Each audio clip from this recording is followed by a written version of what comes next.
श्लोक 1 पाठ 1 कुरुक्षेत्र के युद्धस्थल में सैन्य निरीक्षण पहला पाठ। धृतराष्ट्र उवाच धर्मक्षेत्रे कुरुक्षेत्रे संवेता युयुत्सवः मामकाः पांडवाश्च किं कुर्वत संजय। धृतराष्ट्र बोले, हे संजय, धर्मभूमि कुरुक्षेत्र में एकत्रित युद्ध की इच्छा वाले मेरे और पांडु के पुत्रों ने क्या किया।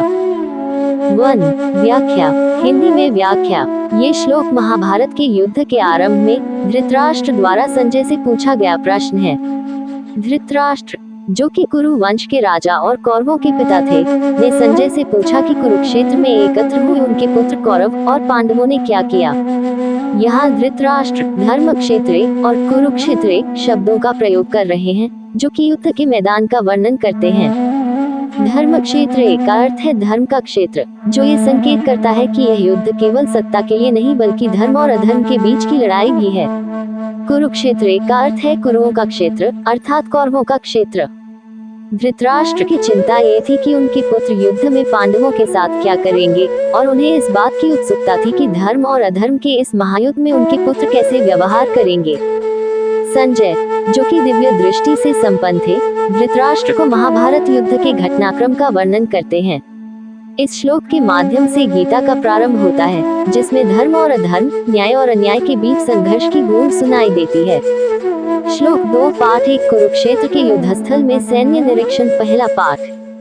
संजय उवाच दृष्ट्वा तु पांडवानीकं दुर्योधनस्ता आचार्यमुख संगम्य राजा वचन अब्रवीत। संजय बोले, उस समय राजा दुर्योधन ने व्यूह रचनायुक्त पांडवों की सेना को देखा और द्रोणाचार्य के पास जाकर यह वचन कहा।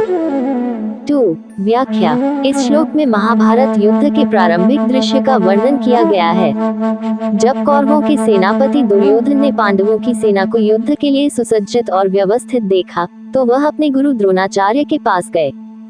दुर्योधन के इस कार्य से उसकी मानसिक स्थिति और भावनाओं का पता चलता है। वह पांडवों की सेना को देखकर चिंतित और थोड़ा भयभीत था, क्योंकि उसे समझ आ रहा था कि यह युद्ध इतना आसान नहीं होगा। उसे पांडवों की ताकत का आभास हो गया था, और इसलिए वह अपने गुरु के पास जाकर उन्हें सूचित करना चाहता था। दुर्योधन की इस मनोस्थिति से हमें ये समझ में आता है कि युद्ध के प्रारंभ में ही उसे अपनी सेना की शक्ति और पांडवों की शक्ति का आकलन करने की आवश्यकता महसूस हो रही थी। ये घटना दुर्योधन की चिंता, उसके अहंकार और उसकी राजसी प्रतिष्ठा के प्रति उसके लगाव को भी दर्शाती है। इस प्रकार ये श्लोक महाभारत के युद्ध के प्रारंभिक क्षणों में कौरवों की मानसिकता और दुर्योधन के भीतर चल रही भावनात्मक उथल पुथल को उजागर करता है।